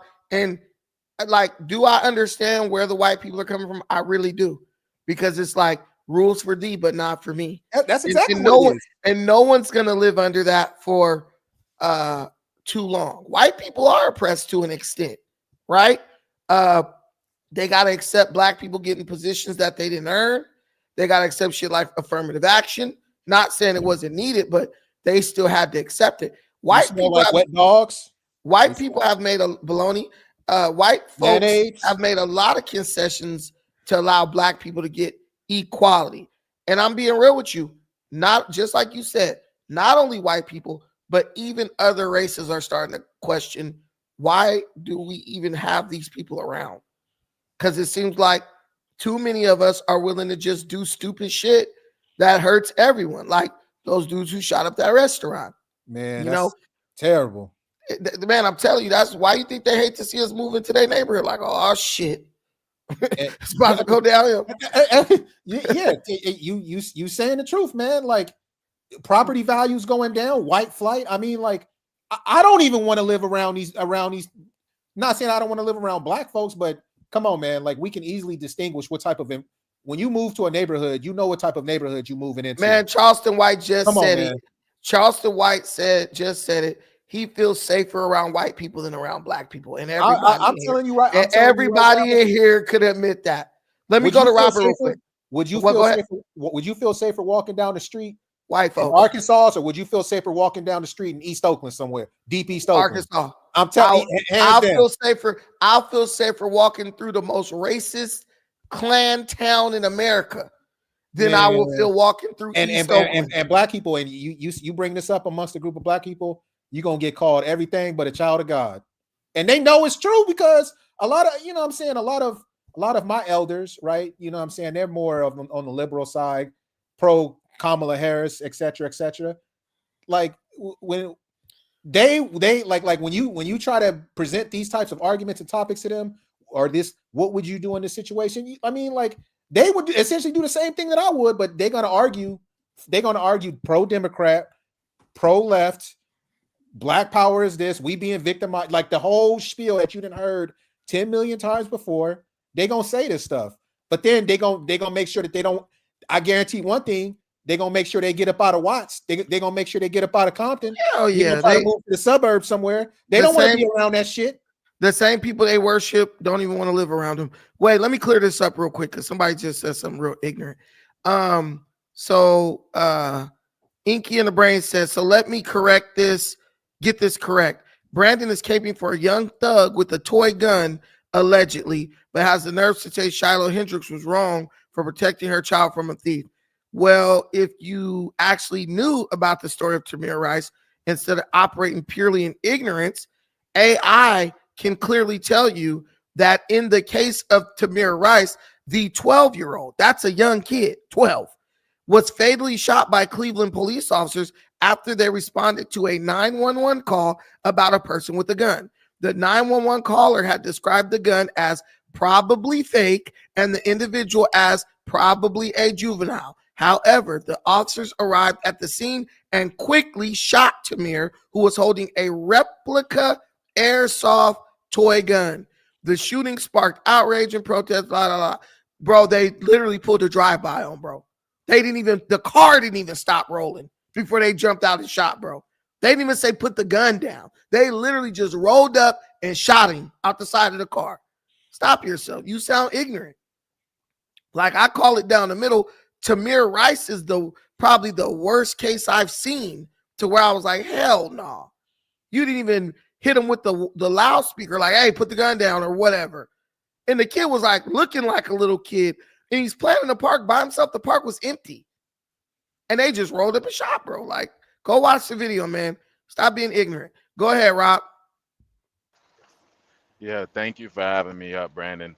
I just want to say that last piece of Marc Lamont Hill was just embarrassing. To call himself the hard ER on a platform that big is just, it made me cringe. I feel sorry for the brother, whatever he went through to make him internalize that sort of notion, and like you can just tell it's fully internalized, and it made him emotional. Let's pray for the brother, because that's just that was just disgusting. Hey, Second, go ahead. yeah, second of all, I'm I've always felt like racism was something that's just stupid and should be ignored.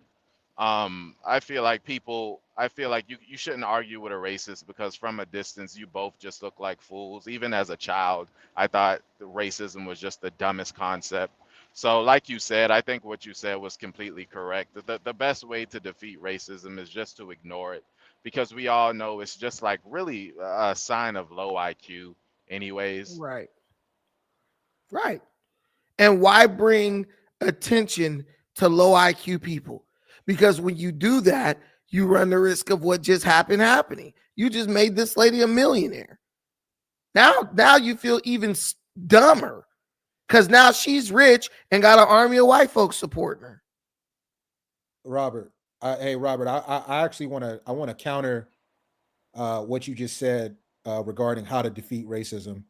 I think that's one part of it, is ignoring it. But I'm gonna give you a story of mine, a personal story of mine that I actually experienced on the job. So I've worked in IT for quite a while. When I first started out working, my first IT job, I was actually, one of the guys, kind of like the Geek Squad, but we were like a mobile Geek Squad. We would go and, oh, my computer has a virus. I need somebody to come out to my house and, fix my computer and whatnot. And I remember I got a call. I responded to this one appointment. And this is me like on my first month on the job. I get to this guy's house, predominantly white neighborhood.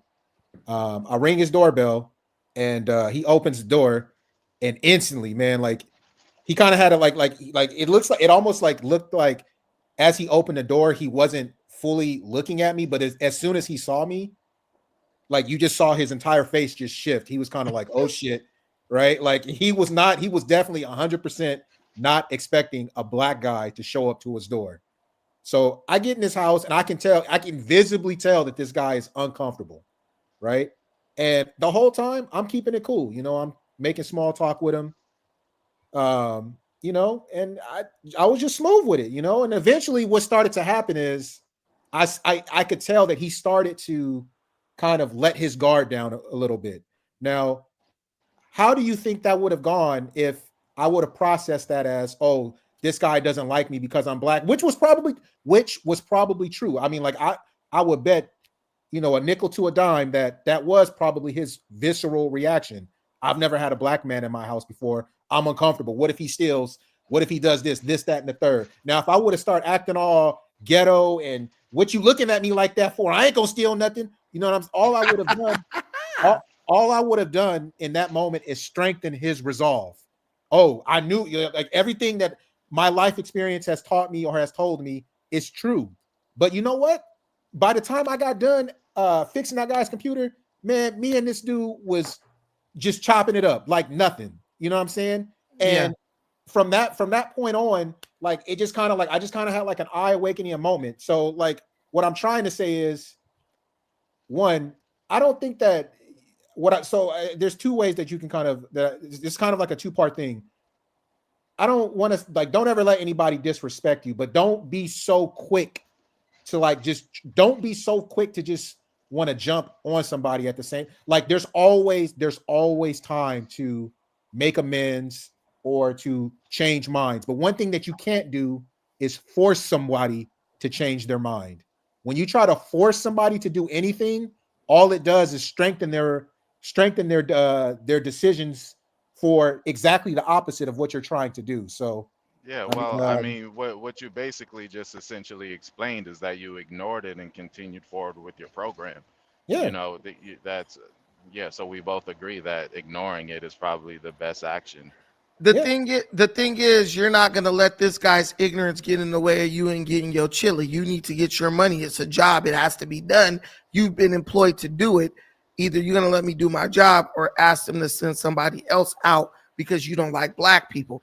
Too many of us are willing to put too many things in, make stupid stuff like racism or what somebody thinks about me or how somebody looked at me impact our ability to, get money, earn a living, take care of our children. I got to get this question. How can you say I understand why they don't want to live around us and then say racist when they say they don't want to live around you? Genuine question. Well, the reality is people not wanting to live around black people is not racist because there are black people who don't want to live around black people because a lot of the areas that black people live in are overrun with crime. And the people committing the crime are primarily black people, unfortunately. You don't want to live in O Block in Chicago because you know why? It's a bunch of black dudes running around killing each other. So that is not something that's racist. I don't even think they're saying we don't want to live there because black people, just because they black. They say we don't want to live there because we've seen or heard the stories and know that these people tend to live in areas that are riddled with crime. And the bigger reason is because black people defend the criminal element within their community. I heard a black woman say that her son was running around killing people from a rival gang because of slavery. I said, no, your son's killing people from the rival gang because of drugs and because he is a gang member, and that is his, and he's been told that those are his enemies, blood feuds and whatnot. But this is what we do. It always has to be like a excuse.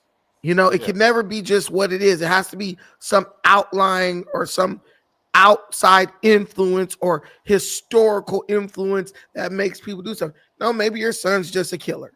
Maybe he enjoys it. I don't know. Maybe when he gets hopped up on PCP, he feels like he's Tony Montana. But so I get it. I don't want to live on the south side of Chicago.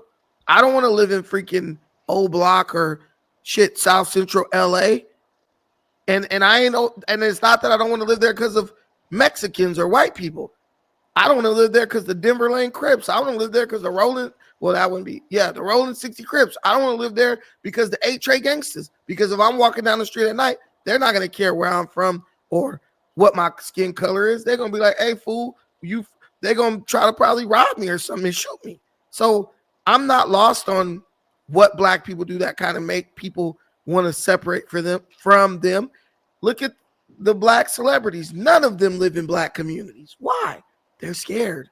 They know what it is and what's the risk of living in a black community. And until we start being honest about it, we're not going to be able to fix it. All right, guys, we're going to do final thoughts. We're coming up on the end of our time. It's time for me to go get dinner.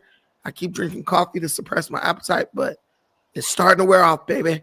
All right, let's go with my boy Rob, and we'll let DJ get the final word. Yeah, so I don't want anyone to believe that I actually approve of the way white people donated to that woman. I still think that was petty and disgusting. I understand the way that they're lashing out because they feel like their free speech is being impended upon, but I think that they should also make sure that they take the right approaches so it doesn't just look so bad. And I mean, on the other hand, I do commend white people because they're not discriminating about it. They feel like their freedom of speech is being tarnished because of the way that they believe Jews have control over the US right now. So you're seeing a rise of anti-Semitism rhetoric all over social media. So everyone's really catching smoke from white people right now, and just ignore it while they have their little hissy fit, and we'll all be all right. Yeah. Hey, real quick, this dude Inky in the Brain said, I actually heard the Denver Lane Bloods were respectable young black men over there, but I agree. Nah, them fools almost shot me outside of the Wingstop right there on Imperial and Figueroa, thinking I was somebody else.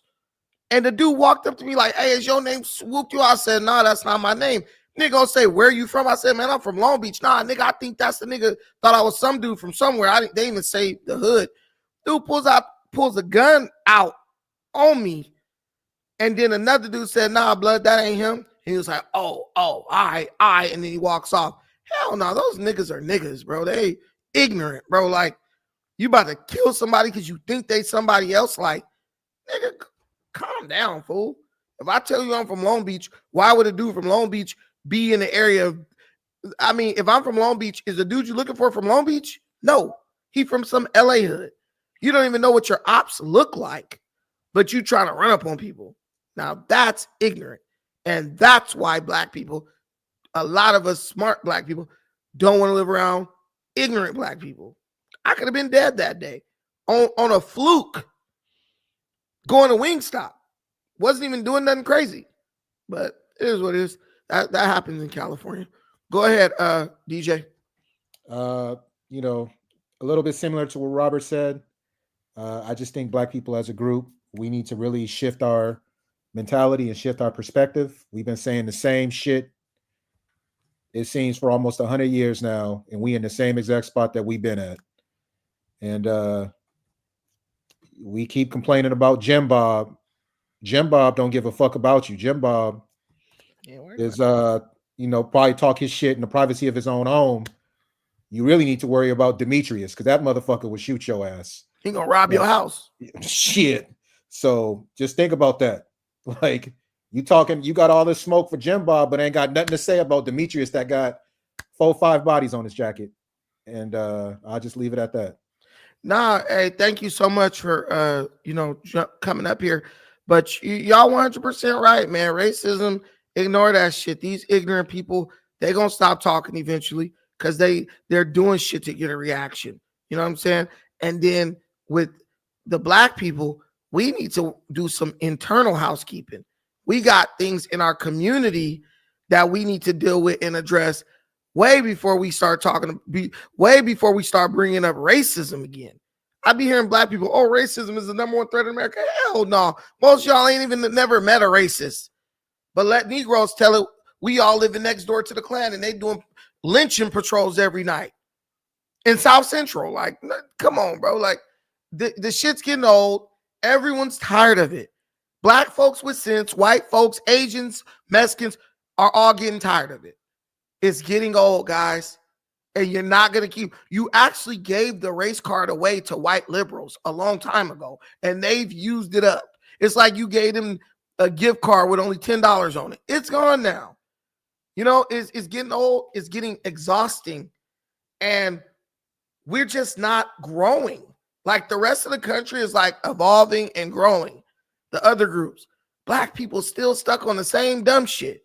We've been talking about racism since 1960 and before. Meanwhile, Africans darker than us then came over here and got success. Indians darker than us then came over here and got success. Asians then came over and got success. Samoans then came over and got success. Clearly, race is not the major determining factor of success anymore. So stop using it. Ain't no more. Listen, y'all, ain't no more handouts coming. If you're looking at the Democrats, they used to have to give you stuff to get your vote and to get you to support them. But they've moved on. They're aiming at the Latinos. They're trying to bring them a new voter block from other countries. Republicans are just kind of like, man, we're going to keep doubling down on the conservatives in rural America and business owners. And if you're black and you want to jump on, well, feel free, but we're not giving your ass no special treatment for your vote. See, you're going to just have to start putting your nose to the grinding stone like our ancestors and our great-grandparents and grandparents used to do. And the number one, like they say, what is it? What did Frank Sinatra say? The greatest revenge is massive success. Massive success. That's what I want to see. I want to see black folks incredibly successful. And I promise you, you taste some serious success, all that shit gonna go out the window. You ain't gonna be worried about none of that. Because when I'm sitting up in this apartment and I walk out there and the white ladies in the hall smiling and, want you to come in and rip their back off because they single and they horny and they, do webcams all day, race ain't got nothing to do with that. I was coming in the building before and I didn't have my key fob. White dude looked at me, he ran over to open the door. How can I have something like that happen and then be like, yeah, all these white people racist? This white dude was walking through the other door. He ran back to let me in. So just stop it. It's not your lived experience. You're not experiencing racism on a daily basis. Maybe you're just projecting racism. And maybe when someone like Shiloh Hendrix does what she did, it gives you an opportunity to project that racism a little harder and feel justified. That's all I'm saying. But hey, thank you guys for watching this. Thank you two brothers for coming up here. Until the next time, please take care of yourselves, but most importantly, take care of one another. Peace.